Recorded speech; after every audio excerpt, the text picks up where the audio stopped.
a question you'd like to ask today, our phone lines are open. Call 1-800-229-3000. That number again is 1-800-229-3000. Now here's Steve. Hi, everybody. Welcome to New Life Live. Really glad you're with us today. I have two women, both highly trained PhDs, Dr. Sheri Keffer, Dr. Alice Benton. Not only do they have heads for ministry, they have hearts for the soul of those who call. And hi, guys. Welcome today. Thanks for being with me. How are you? It's great to be here with you, too. With you, too. It makes three of us here. Good. We're high-fiving because we're in the spirit. We're ready to do this. We're excited. So, yes. Hi, everybody. So call us, 1-800-229-3000. That's the phone number. Now, I just want to remind everybody that on Monday, that's the 29th, Focus on the Family is going to play a message I did on the impact of abortion on men. You know, every abortion has a man involved, and whether and often more than one man involved, and it could be a boyfriend, husband, physician, sometimes a pastor. I mean, it's incredible. So I talk about that, and I talk about the value of life. So that's on Monday. It's coming Monday, April the 29th, and then I have another program on with them on healing in May. So anyway, I'm just thankful that they're playing this one message that I gave at Northview Church. Speaking of Northview Church, you know, Dave Stoop came out last year and did a message on the opioid epidemic. And as we're doing this show right now, I think the president is meeting in Atlanta or going there or something about the opioid crisis.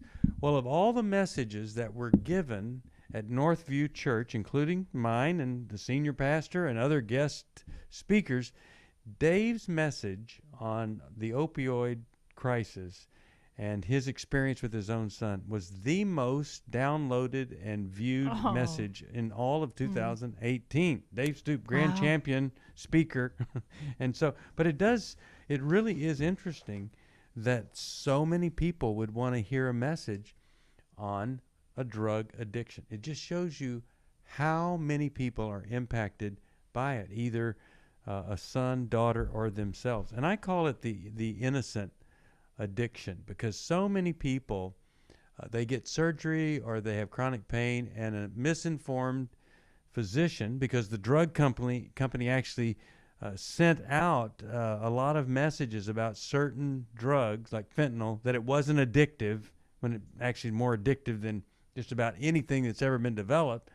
And people got hooked on it, and it shocked them. So it wasn't like they went out and said, hey, let's go do some drugs tonight, and they got addicted. It was very innocent.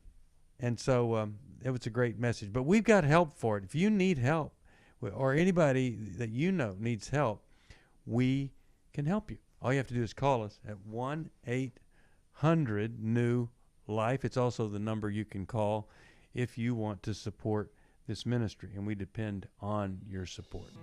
Well, right after this message, we're going to go to Ann from Tulsa, Oklahoma. But let me tell you, the thing that's coming up that I'm most excited about is our Finding Freedom New Life Weekend. And I tell you, if you have just had this nagging shame, won't go away, or there's this just kind of a fear-based life, a lot of anxiety and turmoil, or the bitterness and resentment, you've never really been able to free yourself of that. Or maybe there's a habit or some kind of obsession of the mind that just won't go away. This is for you. It really does help you take care of some things that prevent us from experiencing freedom in Christ. You call us at 1-800-NEW-LIFE. It's just coming up next weekend after next. Finding Freedom. For most of my life, I've been dealing with an opiate addiction. Why is opioid addiction quickly becoming one of our nation's biggest killers? Maybe it's because it isn't only those who are addicted who are in denial. We did what I see so many parents do, is it can't be an addiction.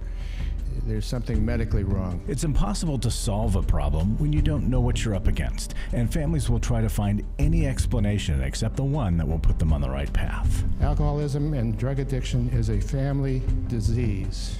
It doesn't affect just the individual. If someone you love is abusing painkillers, know what you're up against. It's time to admit it's addiction and seek treatment. Call us today at 1-800-NEW-LIFE. We have Christ-centered partner treatment centers around the country. Call 1-800-639-5433 or visit us online at newlife.com. We just made a decision. We will do whatever it takes. 1-800-NEW-LIFE.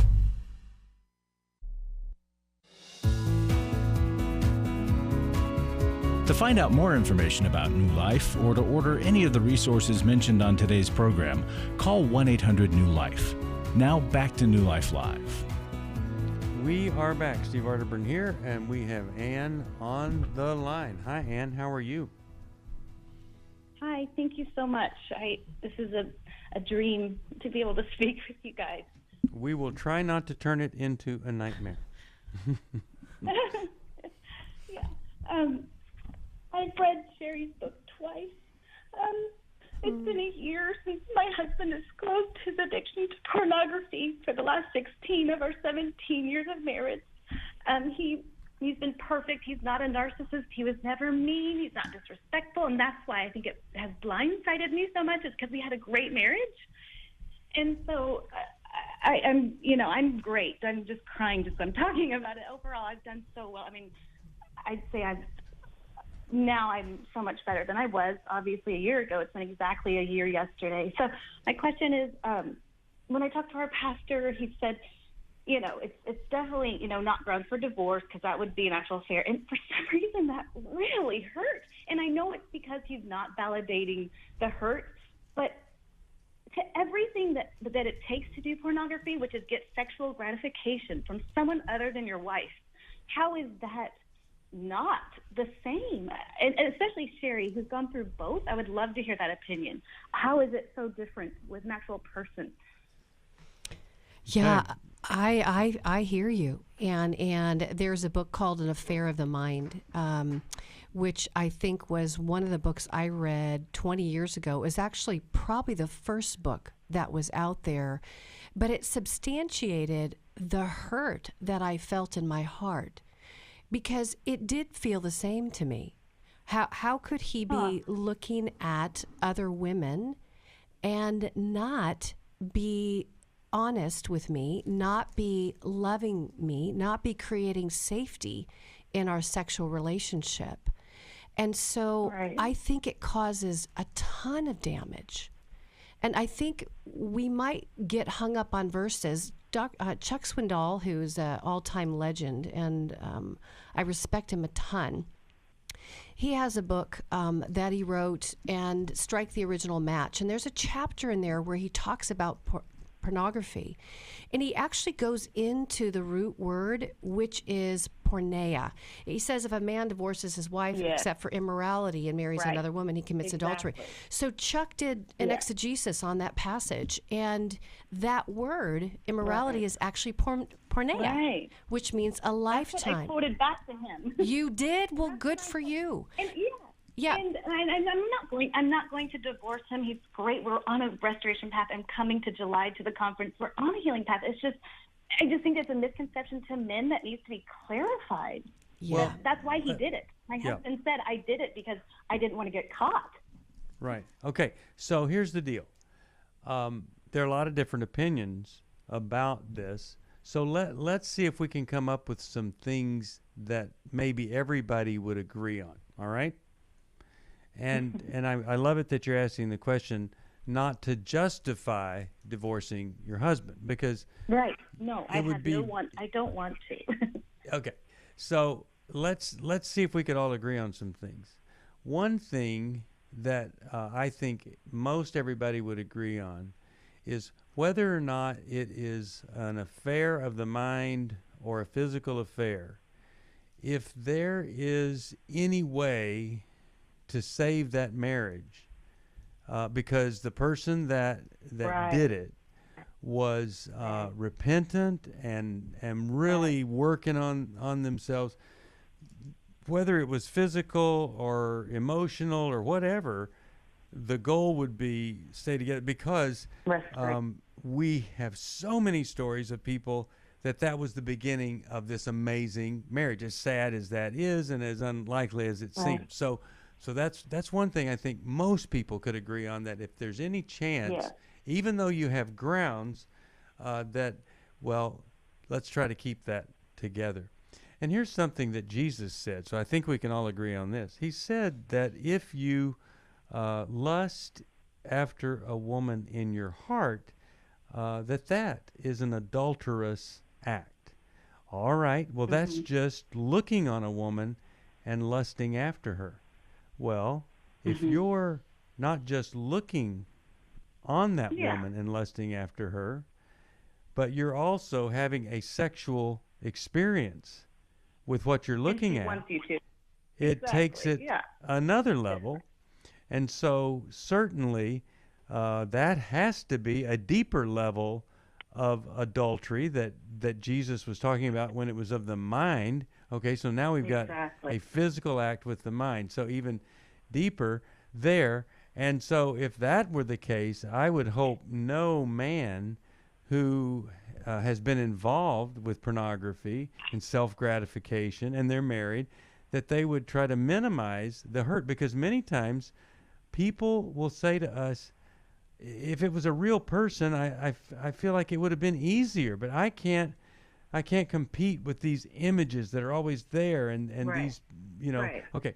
So and I've heard you say it's an act of betrayal. It's an act of betrayal, and there is a tremendous amount of pain, and we've got to connect with the pain of the person who's been betrayed. And then I just want to say this: a person that continues to do this, nothing we do must ever enable evil in our home. And sometimes that calls for a very, very dramatic act. Yes, Alice, what were you going to say there? And I was going to say something, Steve. I've heard you say this before, and I thought there was really wisdom in what you're saying. Is let's just say this pastor had an elder that was working, and every week that they collected the offering, the elder pocketed the money except for $20. Yeah. And how would he feel about that betrayal? Would he want that elder to stay on staff with him? Would he want him to continue to be in that position of authority? Would he still trust him? It's easy to minimize the porn, I think, and what Steve said is the betrayal. But what I think hurt your heart is that was being minimized.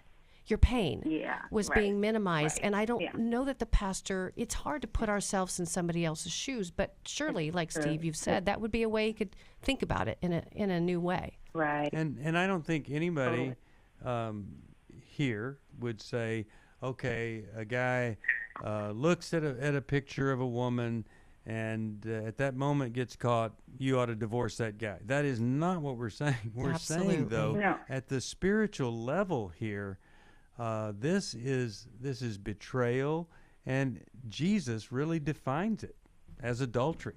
You can't argue that. And so, and then porneia and immorality is what we're talking about there. Yeah. So, what I said is that the women in that time when the Bible was written, they were wearing head-to-toe clothing, and they had no choice to be lusted after. The women he's looking at want to get paid for how many views. It's just not even comparable to compare, even in context of time when that was written.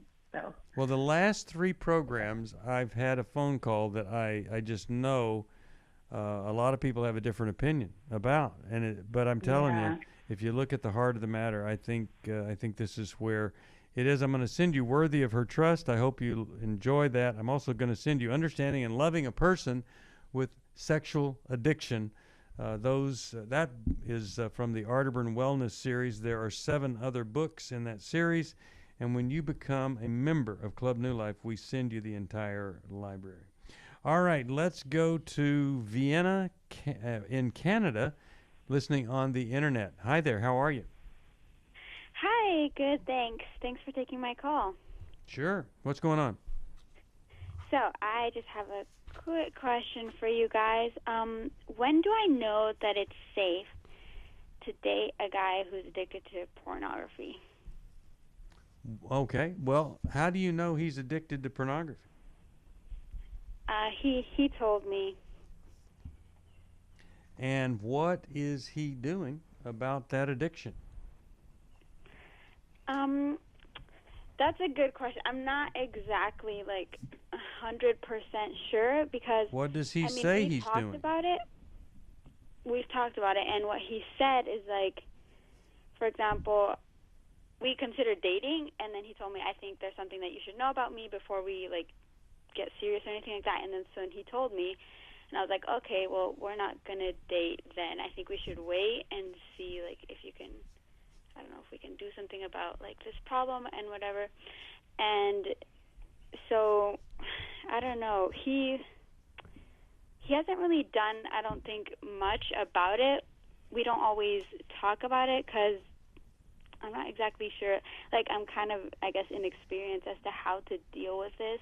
Mm-hmm. And Okay. things like that. All that I know so far is that, for example, on his phone, he told his parents about it because his parents didn't know. But he told them about it, and his dad suggested he download a filter app or something like that. So Did he do that? Yeah, so pretty much his phone is restricted, and his dad will get this is what he told me. His dad gets a notification if he ever tries to do anything. Yeah, Covenant Eyes. But here's the thing. I'm just a little bit surprised, and then we're going to answer your question, how would you know? But I'm just surprised he didn't say, I have a problem with this, but here's what I've done to be sure it never, surfaces again, or it isn't an ongoing problem. I'm just kind of surprised about that. Alice, what would you suggest is a good way to know if somebody is safe who says at some point I had a problem with pornography? Vienna, I'm so glad you're asking this question. It's a brave question to ask. And the fact that he brought it up to you without you finding out about it, discovering it, is also, to me, a good sign, depending on his purpose in bringing it up. It sounds like he brought it up because he sees it as a problem as well, I hope, and that he wanted to get help with it, which is why he involved his dad. Is that accurate? Yeah. And is he also a believer and he does not want pornography to be part of his life? Yeah, he says, I know I have a problem, and I know that I shouldn't date you if I have this problem. He's also I don't really know what to do. We both just graduated from high school, so we just started college last year, and I don't know, I'm clueless, he's kind of clueless, so I was I don't know, get someone, an accountability partner, I don't know. Yeah, that's why he kind of good got his advice dad there. involved. You have called the right place, because this is one of our specialties of dealing with this, and a lot of the same problem, but not a lot of people seek help for it. So there is actually a really well-established structure to find freedom from pornography or sexual immorality, and to rebuild trust in a way that gives you proof of change, not just the right words. Because the things that we would want you to look for are the kind of help he's getting, and structured help, whether it's ongoing accountability or a men's purity group or even therapy for it. That proof that he's getting outside help and he's not just fighting this on his own would be incredibly important. And you being able to get that feedback from that outside source. So whether it's you and he and his dad sit down and have a conversation about how he's doing, but it's not alone for how he's doing with it, but rather getting proof of change and then seeing that proof over time. I would want you to be able to see he's doing the work, he's staying clean from porn for months to be able to start believing that safety is beginning to be developed. And we have a great book, Worthy of Her Trust, which will give your friend the steps to take to show you that he's becoming a trustworthy man. Yeah, and we'll send Every Man's Battle, and he can read that. I actually told him to read that. Okay. And so he needs to read that. But look, let me answer the question simply for you. If he isn't meeting with some guys on an ongoing basis to deal with this specific problem, guys that he's open and honest with, then, that probably isn't a safe relationship to be in.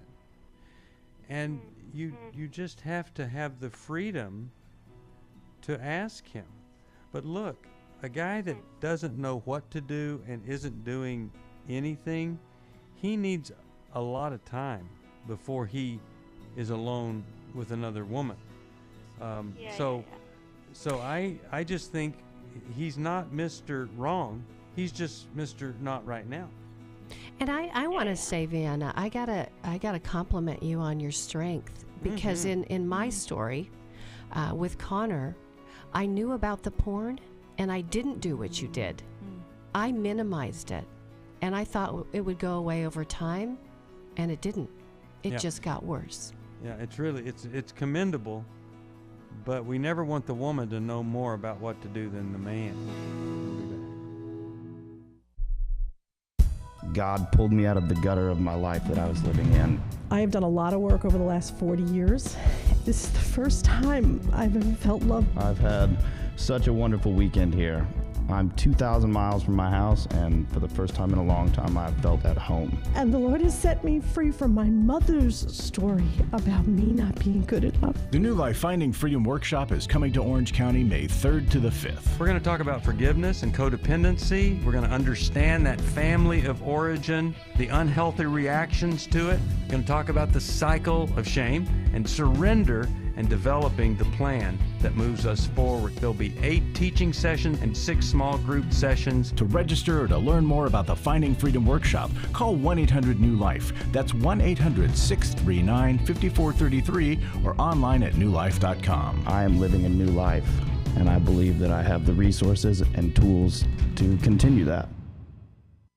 Hi, this is Steve Arterburn, and for 30 years, New Life has been the most trusted name in Christian counseling. Your ministry has saved my life. If you struggle with emotional hurt, family or marriage problems, the pit of depression, or the pain of addictions, we can help. I'm down 100 pounds now from what I was. You guys are awesome. You're a blessing to America. Our treatment programs provide clinically appropriate solutions from licensed professionals, all in a biblical framework. I have had problems with alcohol. I think God has ordained this place to be His. You don't have to be a prisoner of your pain. Help is available at 1-800-NEW-LIFE. She tells me that I'm a new man, and I feel like a new man. It worked for me, and it can work for them too. This time it is different. If you're ready to take the first step toward genuine spiritual and emotional healing, please call us today at 1-800-NEW-LIFE. God can open the door to a better tomorrow right now. Call 1-800-NEW-LIFE. That's 1-800-639-5433.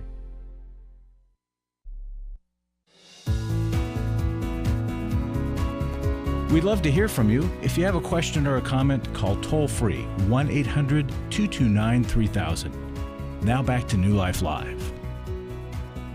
We're back, just like we said we would be, and just clarify that last statement that you want to be sure that the guy that's got the problem, he's done the homework, he's done the research, he knows what it takes to get better, and he's not just kind of waiting for something to happen, because it doesn't just happen. You got to be volitional and get the help that you need. So we'll send Every Man's Battle and Worthy of Her Trust. Both of those go to him. And for you, I'll send you Sheri's book, Intimate Betrayal. It's intimate deception. Yeah. What is that? Well, you know what? The deception is the part that we don't know about. In this case, right, he didn't deceive her. He was honest. But in many, many cases, there's that intimate deception that really causes the hurt, like our first caller, right? Mm-hmm. It's so good that I get it confused, because then it causes us to talk about it and clarify it. Yeah. Yeah, we spend more time on it. So that's not a bad thing. All right. Let's talk with... how about we talk over here to Jean, Columbus, Ohio. Hi, Jean. How are you? I'm good, thank you. And I so appreciate all the work you all do to help people. Well, thank you for that. We love getting to do it. I am divorced, and my ex-husband was abusive to our daughter. And now he is in an affair with a married woman with 3 children and 2 daughters, one of them a teen and one's younger. But my question is if I have an obligation or a responsibility to let her know that he is not a safe person around her kids. And So how is how he to do that. How is he abusive? Can you give us a little bit more information? Yeah, he was verbally abusive and intimidating, but he also was. I've talked to professionals, and they agree he was right on the borderline of molestation or maybe grooming, type of thing, which was just right up to the line where not like a reportable type of thing, but so very disturbing, very upsetting, and very traumatizing, but probably not something to pursue legally. So been through those processes.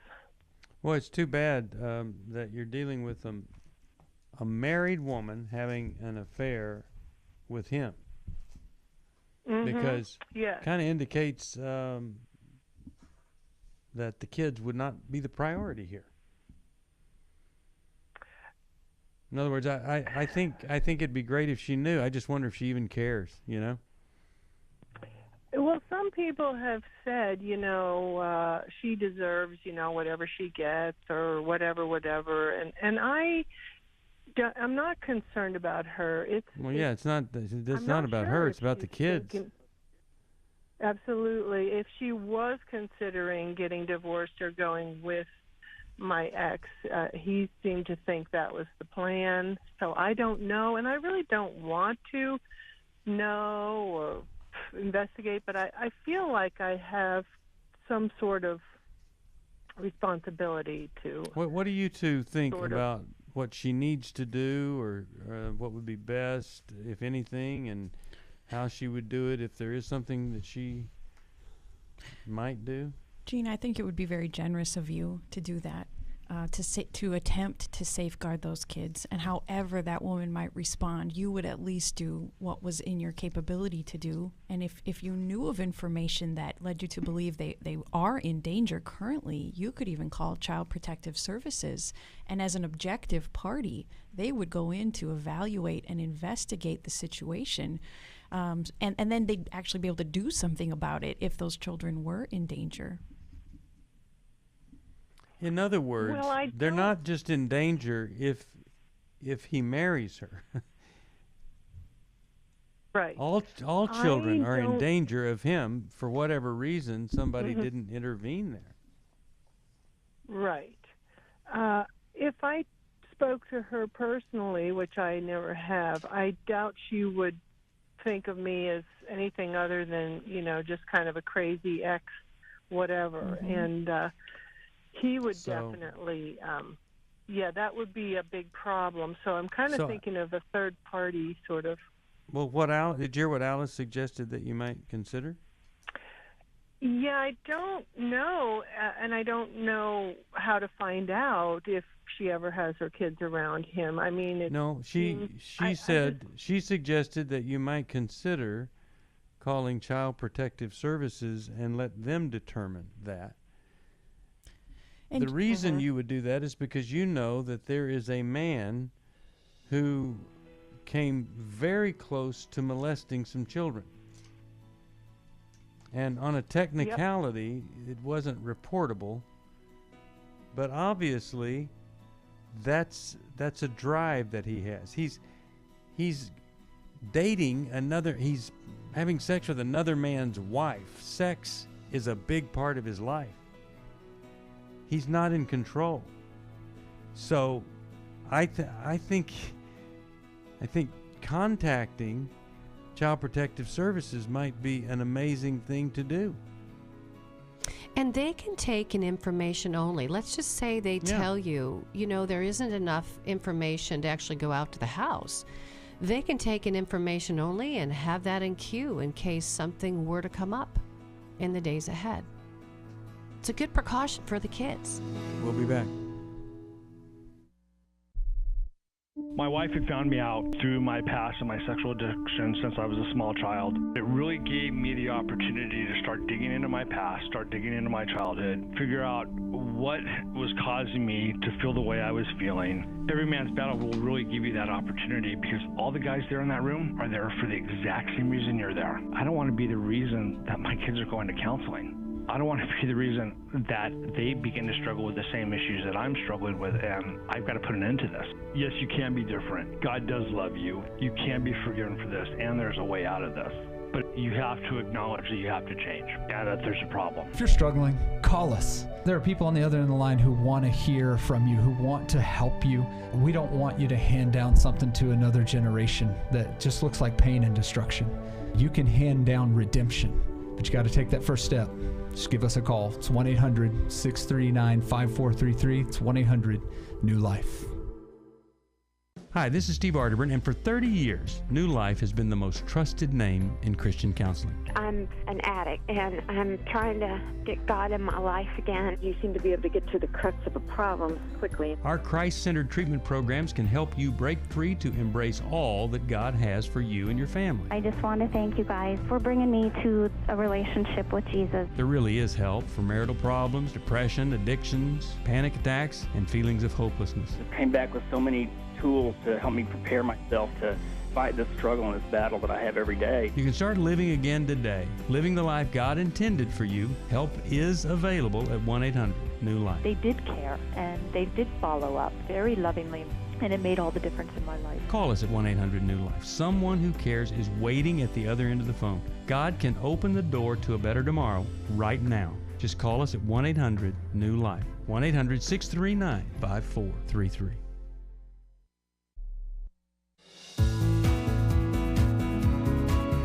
We're glad you joined us for New Life Live. To be a part of the program, call 1-800-229-3000. Now back to New Life Live. We are back. Steve Arterburn here, Dr. Sheri Keffer, Dr. Alice Benton in the studio. And a gift of any amount, we send you 100 days of peace, and we would love for you to have that peace. All right, let's see what's happening with Laura from Anaheim. She listens on KKLA. Hi, how are you? Hi, can you hear me? Yes. Thank you. Speak right up and tell us what's going on with you today.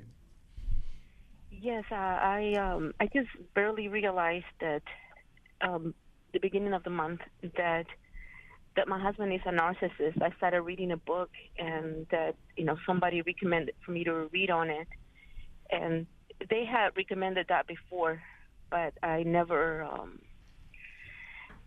I thought a narcissist was a really mean person, and my husband has the ability to be really very, very, very nice many at times.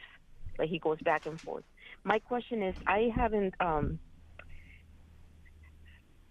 I've read a lot, I've been researching a lot, and I haven't found much Christian hope, or, well, better say hope. I haven't found hope in a lot of psychologies and a lot of people that are in the secular world. They said that they don't get better, that they never change.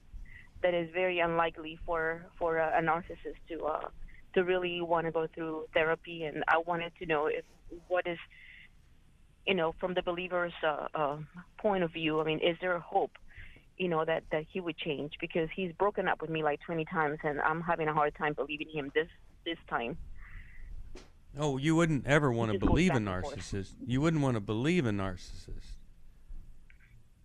You would want to watch what they're doing, but their words wouldn't mean anything ever until they've been doing something long enough that it really is starting to show up, and they're starting to have a little different some different fruit in their life and evidence of a change, of transformation.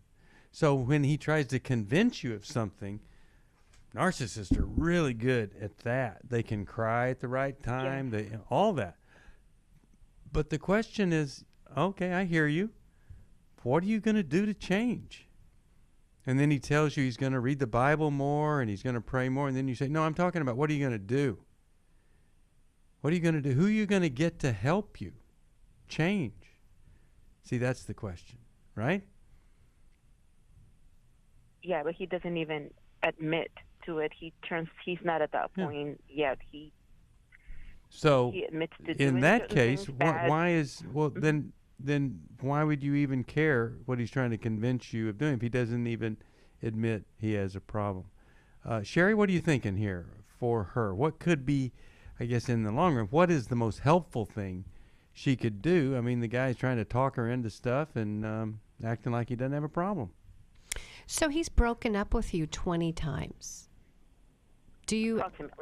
Approximately. So, you know, it gets really confusing when I think we put labels on people, because then you kind of stop looking at the behaviors and you start just almost saying this label is like a death sentence. And I think people can change. But what do you do, I guess is my question, when he threatens to leave you again or break up with you? What do you do? I've told him before. I have begged him. I used to beg him to, I don't want to have another failed marriage. Any marriage is worth saving. I want to honor God. Right, but so begging is what you do. Okay, so guess what? You know what? I imagine, do you know anything about his past?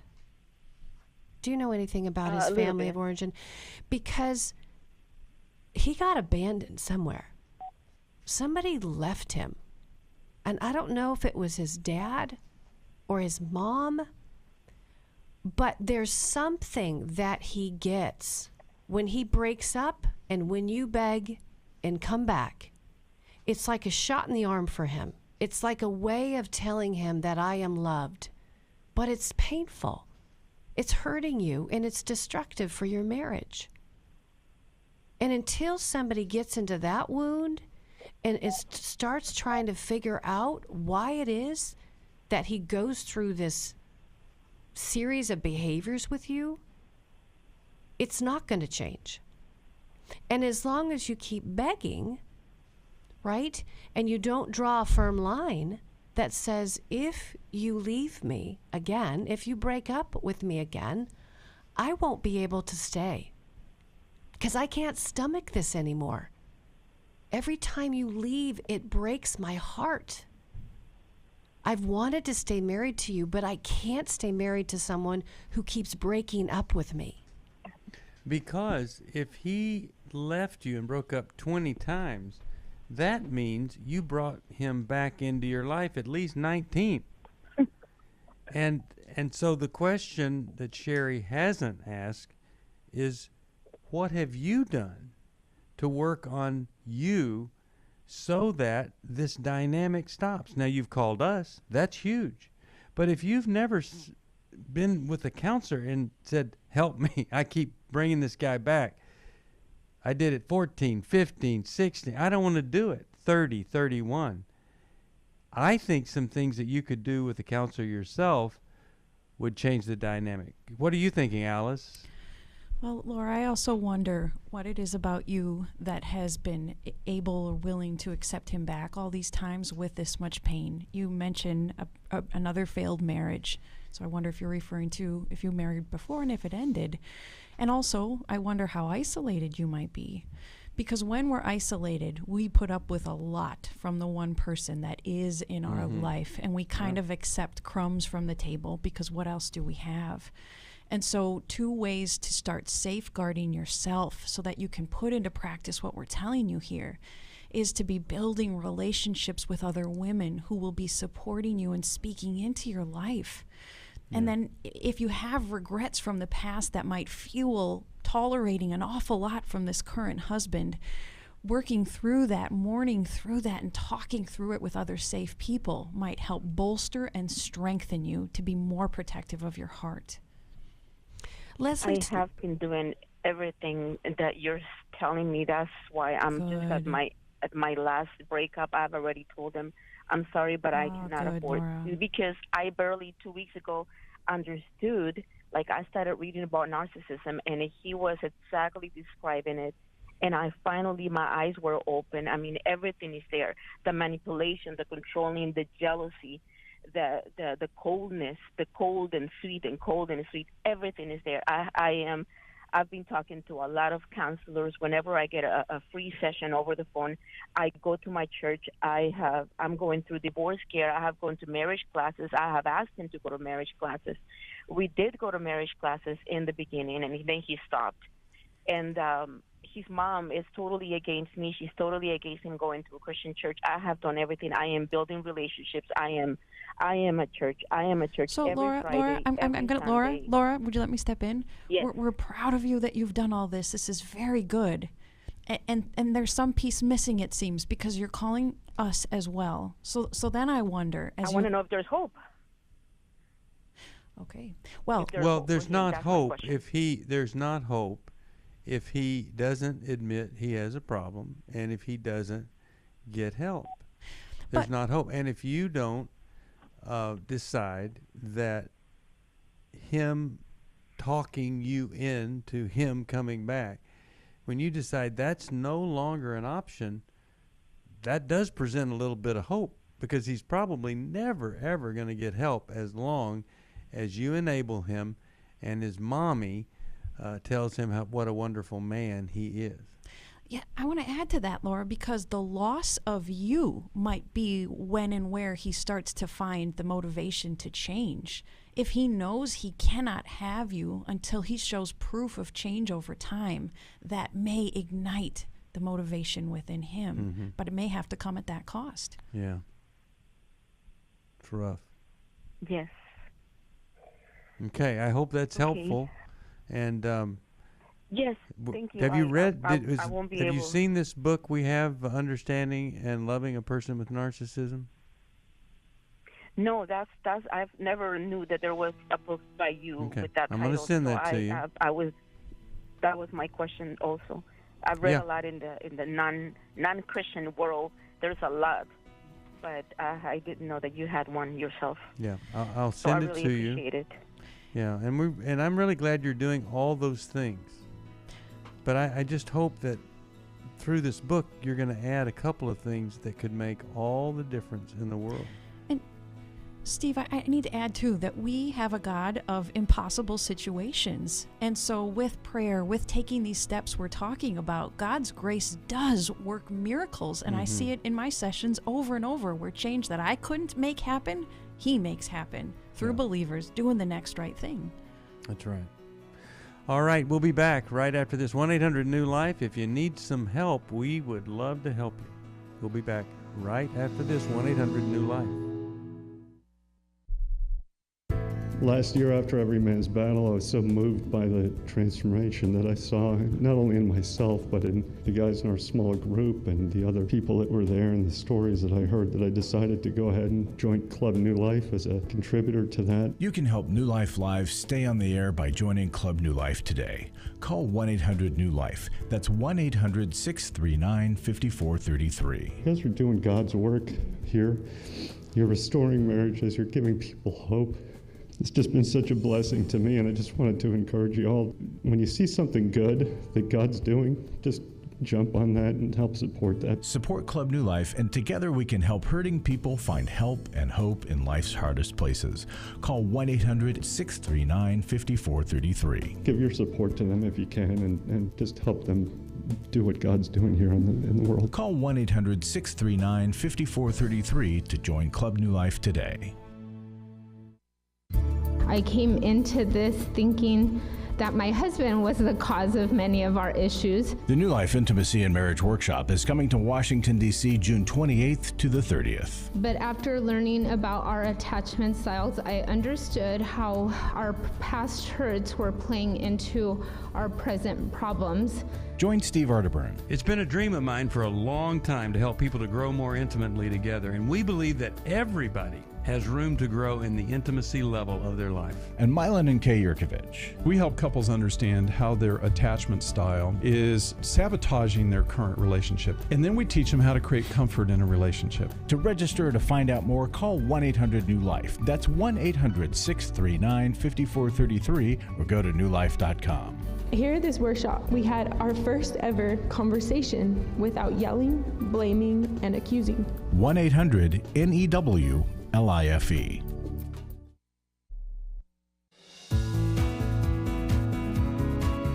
To find out more information about New Life or to order any of the resources mentioned on today's program, call 1-800-NEW-LIFE. Now back to New Life Live. This is Terry McIntosh with a couple of things for you to be aware of. If you want the most up-to-date information from New Life, you can follow New Life Ministries with Steve Arterburn on Facebook, Twitter, and Instagram. You get special offers, connection, and encouragement. And if you are on social media, you might want to get Covenant Eyes, our partner in an internet filter for your computer. But it's more than just a filter. It's also an accountability tool. It's great to use with your spouse, a friend, or an accountability partner, and provides reports for online activity on tablets, smartphones, and computers. You'll get your first 30 days free when you use the code NLM. Look for the Covenant Eyes link on the newlife.com website to get you started. Steve, back to you. All right. Thank you, Terry. Let's go to Lorraine. She is calling from Dallas, Texas. KWRD is the station. Hello, Lorraine. Welcome to New Life. How are you? Hi, how are you? Thank you for taking my call. I just wanted to get your opinion as to what my role is. What should I do in this situation? My husband is addicted to crack cocaine, and I had filed for divorce, and he said that he was going to get help. And I told him the only way that I wanted to stay in the marriage is for him to do inpatient treatment, but since he walked off his job, he doesn't have insurance, so he's going through an outpatient as of yesterday and today to file the paperwork for outpatient counseling or treatment detox or whatever for his depression and antidepressant, whatever they're going to give him. And so I'm just wanting to know what my role is at this point. I'm at the point of just wanting to walk away, but then part of me is wanting just to stay and see if this will help him. Okay. Alice, what do you think is the next step for her? Well, Lorraine, as you have filed for divorce, did you already have a legal separation in place? No, I did not. In Texas, they don't have legal separations, but it was going to be finalized maybe about a month. I think about a month ago. But then the attorney, when I spoke to him, he did extend it. And so he said that he would do an extension until he heard from me to give him time to see if he would do some type of treatment. Okay. I have a couple thoughts about it because I'm concerned for you, for your safety, your financial safety, if you have children involved. And I also wonder about the length of history of his addiction and the hurt that it's already possibly caused to the family. But I'll also add, even though he can't get some types of inpatient care as he's not working, there are programs like the Salvation Army that have a year-long inpatient program. It's free. It costs a lot of work because the patient has to work while they're there. But it's also a spiritually based program, so there are requirements for people to get back on their feet, to put the work in, to get the counseling that they need while they're there in the program. And so looking into that and its proximity to you, I think would be a very smart move to make, because you need a lot of proof of what he's doing, and he probably needs intense help, depending especially on the length of his addiction. I love your resource. I love your resource, Alice. Isn't that nice to know that there's something free, Lorraine? Probably that you all didn't even know about. But the thing is, how long have you been with him? How long have you been with him? 6 years. Okay, so if you've never done anything other than file for the divorce, I mean, now it looks like he's getting help. It seems like you'd want to hang in there and be part of the solution. Yeah. Is that not? We did. Yeah, he did go to a couple, I say, of the alcoholic. Al-Anon, whatever it is called. Uh-huh. And then also we did do a weekend to remember through one of the shows. But what you're saying, and I'm sorry to interrupt you, but it doesn't sound like you've ever been to anything to deal with codependency or enabling a problem like that. Is that true? Well, I haven't attended anywhere, but I have gotten CDs and DVDs on the issue so that I could get a better understanding about what's going on. It's amazing how much shame we feel when we're invited to go into recovery ourselves. I'm thinking about you, Lorraine, because when I was married to my husband, who is an addict, and I started getting into my own recovery, my own 12-step process, I felt a lot of shame before I walked in the door. But I'm telling you, as soon as I started doing my work, and in this case, you'd be in Al-Anon, he'd be in NA, Narcotics Anonymous, 12-step groups, both of them, I took a whole year to see what Connor would do with recovery. And at that point, I could make a better decision about how committed he was, what his intentions were. Is he going to hang in there, or is he just kicking a tire?